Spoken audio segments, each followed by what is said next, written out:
I ask that thou, who bravest the storm easily, answer 3 questions, lest I indulge in thy suffering. Hi guys, welcome back. This is 2000 Gaming again with another reverse 1999 content. So before we start, I would like you to please do support the channel. Please do subscribe, like the video, hit the bell icon, help me reach 3,000 subscribers by the end of this year. That would really mean a lot to me. I know I'm posting lots of variety content, but like those contents that I've been posting, I really am playing them, and I really want to cover those games. I'm not like jumping different kinds of things. I'm still covering Nikkei, Snowbreak, King of Fighters All-Star, Reverse 1999, and those are the games I'm currently playing actively every day. Okay, especially Reverse 1999 because they respect your time. Again, the update just arrived yesterday, so I'm really excited to. I might be streaming this one, but we'll see. Depends. I'm still really sick right now. So the question right now from everybody's mind is: are you pulling for Kaalaa or Black Dwarf? So I'm gonna be returning the question for you. Okay, so it's just like a teacher telling the students, okay, that's gonna be your homework for the next day. But again, it's a legitimate question to you guys if you're watching this video right now. It's either firstly, if you're pulling for waifu over meta, but the thing is, she's both. She's waifu and she's meta. Okay, there's gonna be raids coming in the future, and she's really one of the highest dealing damage characters out there with like high damage amplifier output, as long as you try to play her the way she's played. Okay, so that's one. Waifu over meta, they're both. So if you want to pull for waifu and meta, you go ahead. Secondly, do you have pulls? Okay, do you have unilogs? Do you have resources to pull? If you have unilogs to pull, then go ahead and pull. Okay, she's really a good character. I suggest you pull for her. But the third question is, are you waiting for the update 1.6? Because there's gonna be a mineral damage dealing character, and she's rated S plus or S plus. She's the only S plus character in the game that's rated by Pridewin. I feel she's Junyang Z, but like we haven't seen her yet, like, but there's like clips on her. But again, it's not here nor there. We're still at global 1.6, we're still at 1.3, and it's gonna be a long time for her to come in. But like, if you're out of resources right now because of the previous banner and you're trying to save, better not to pull for Kaalaa and wait for Junyang Z if you're free to play. Okay, that's just my advice. No resources, don't pull. Most likely, don't push your luck. I know it's still a gacha game, but like, don't try to like put it based on RNG. Try to like get the best out of your luck. Okay, get the best chances that you can get. But like pulling for one pull and then you don't have resources moving forward, that's gonna be a stretch. But it's all up to you. That's why we're playing gacha. It's the chance and that's the rush that we're willing to take. So those are the questions. Again, are you willing to wait for Junyang Z? If not, go ahead and pull for Kaalaa. But I think Kaalaa is still really good. Plus, again, the last question would be, do you have the right units for her? Okay, because she's a bit complicated and she's really an AP monster. Okay, she eats away all of your AP, and my suggestion is the best way to have a combination of like a very flexible support and a healer to complement Kaalaa. Okay, and the best complementary supports and healers that you can get her, I have both of them in my account. Wherein I have Pickles, because like every turn you can use him every turn, and then he has this clarified topic wherein he gains lots of moxie whenever he casts additional spells there. Okay, so clarified topic again. See, every time clarified topic is triggered, moxie +1 for the caster. So for example, you use one of your skill and then you're on a clarified topic, so you're gonna get 2 moxie instead of 1. Okay, but if you have tier 2 spell plus you have a clarified topic, you're gonna gain instant 3 moxie. Okay, he's really AP generous. And again, also you have Tooth Fairy. Those are, I feel, the best combination for Kaalaa, because Kaalaa also has, like, it's not mediocre. She can crit as per a damage dealer as well. So her complementing Kaalaa is really good. She also has really good Baby Tooth. So as you can see here, when an enemy team actively uses a character incantation, so Baby Tooth, what the Baby Tooth can do is critical resist and critical defense is decreased by 15%. So the chances of Kaalaa critting is high, and the chances of her inflicting more damage is high. Plus, if you add the debuff, which Empty Gums, in like 1 stack of confusion, the critical resist is negative 25. So the chances of her critting is much higher. And she also has heals, and she also has damage inflicting single attack supers, which is really cool. I really do like, that's why flex characters such as, again, Pickles and Tooth Fairy are really important. That's why I paired these two with my Lilia, because Lilia is also AP heavy. If you want to cast her like ult, her ult is really strong as well. I feel like main damage carries need to cast their ults as best as they can, and nothing is to be said of Kaalaa, because Kaalaa, again, she's the most AP heavy carry that you can have. Okay, so plus it's a bit complicated as well.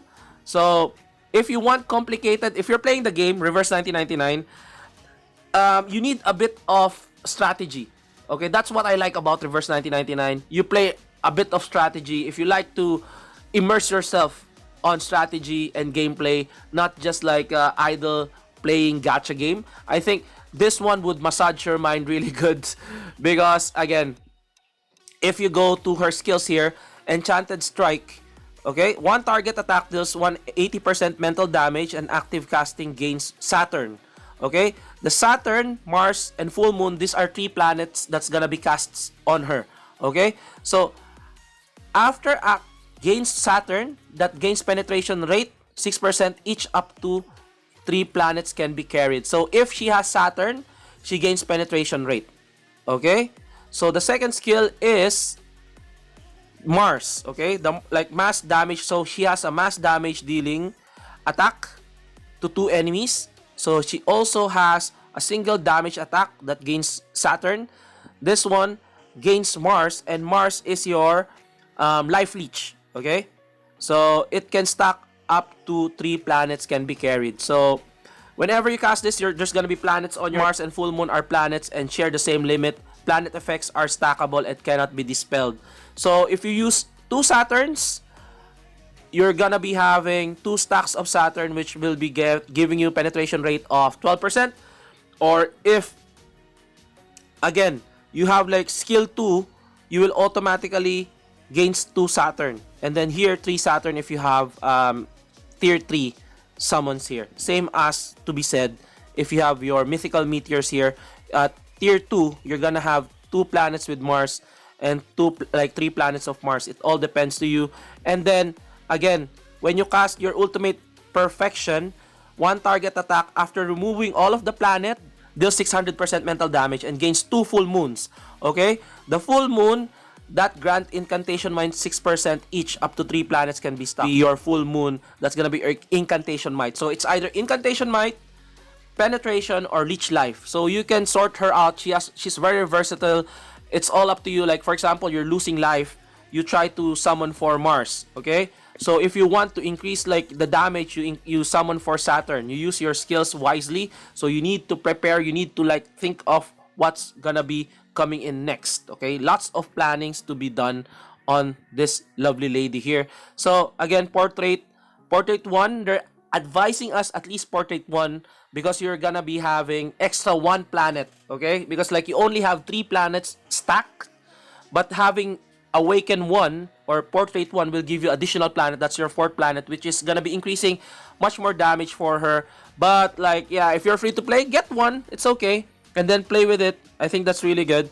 And then again, your insight, when planet is removed, gains 1 of the following effects based of the type of planets removed.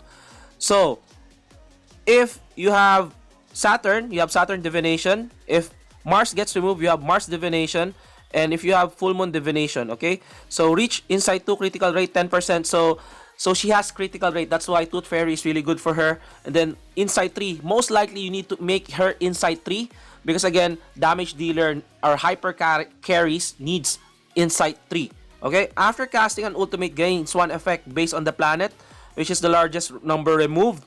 So when removing 1, 2, 3 Saturn, immediately cast Enchanted Strike for a follow-up attack on the target. So when removing Mars, immediately cast Mythical Meteors.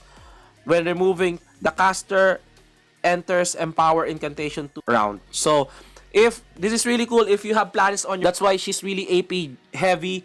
She likes to cast her ultimates all day, every day, so that you can get a skill on the planet instantaneously after casting the supers. Okay? So there's gonna be lots of thinking to be done. So again, planet, Saturn, Mars, and full moon are the planets and shared the same limit. Again, 3 planets is the max that you can stack to your character. So again, penetration rate, again, Saturn divination, penetration rate 12%. Mars divination, leech rate, and full moon divination is incantation might, increases your incantation. So, and then Empower Incantation, when a round begins, 2 random incantations gain +1 star. Okay?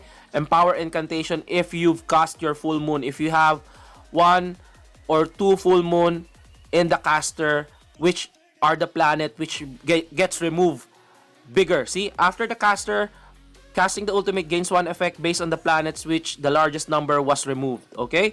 So those are the things that you need to think about. So she's really... You need to master her skills. You need to plan ahead. Lots of things to think about. But again, all in all, Kaalaa is really good. Damage dealer. She can heal. She can, because of the leech life. She can increase damage because of her incantation might. And she can increase still the damage because of the penetration as well. But in exchange for that, you need to cast multiple ults. Okay, you need to cast multiple ults so that you can get your Insight 3 up and running, so that you can use all the time the planets in your head when you're stacking up your Moxie leading into your super. Hence, you need flexible support healers such as Tooth Fairy, and you need support buffers such as, again, Pickles, which are really good combination to her. That's why I was telling you guys, how is your account doing? If you don't have Tooth Fairy or if you don't have Pickles, it's gonna be hard for you to maximize the potential of Kaalaa because it's really like, she's so AP heavy. I can't say enough for her. So you can either pair her with, like, if you don't have Tooth Fairy, okay, if you don't have Tooth Fairy, if you don't have Pickles, I think the best advice would be is to at least to have An Lee or Balloon Party. Those are the things. Like, you're stuck technically. If you have An Lee and Balloon Party, to substitute, I think if you don't have Tooth Fairy, you can substitute her with Balloon Party. If you don't have Pickles, you can substitute her with An Lee again because they're flexible teams.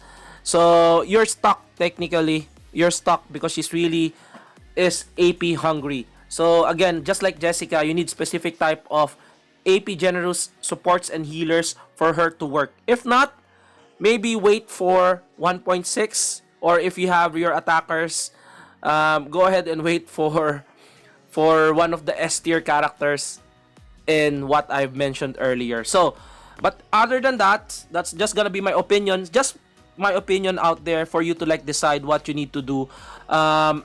Again, for me, I might be summoning because I have the units in my disposal. So that's it. So comment on the comment section. What do you feel about it? Are you summoning or not? I would like to hear from you. Are you waiting for 1.6? Because again, there's another mineral damage dealing character in Yu Jiang Yang. I cannot pronounce her name, but like, let me pronounce it much better. Her name is Junyang Z. Junyang Z. Okay, so she has Junyang Z coming in 1.6. So we're not quite sure. Are you still pulling for Kaalaa despite Junyang Z? But like for me, I feel I'll be pulling because I have again 70 pulls, right? You're gonna get a 6 star, so 7, 14, 21. So I need 2 more pulls in the hopes of me getting a 50-50 here or a 6-star character. So, not really bad for me to pull for Kaalaa. Now, again, I don't have a mineral damage dealer. So, I only have Pickles, but like, that's it. So, yeah, it's all about your account. It's all about the availability of your characters complementing Kaalaa. And it's all about either wife or over meta. It's all up to you guys. It's just me here giving my opinion on whether or not you need to pull for Kaalaa. But for me, I'll be pulling for her. Again, she's really cool. She's waifu and she's meta. And I can't wait. And I'm gonna also prepare my account for the up and coming raids in the future that we're gonna be having, because like Reverse 1999 has a raid feature coming in, just like the CN version has. So that's it. That's it for me. Again, like, subscribe, hit the bell icon, and I'll see you guys in the next one. Peace out. Bye-bye.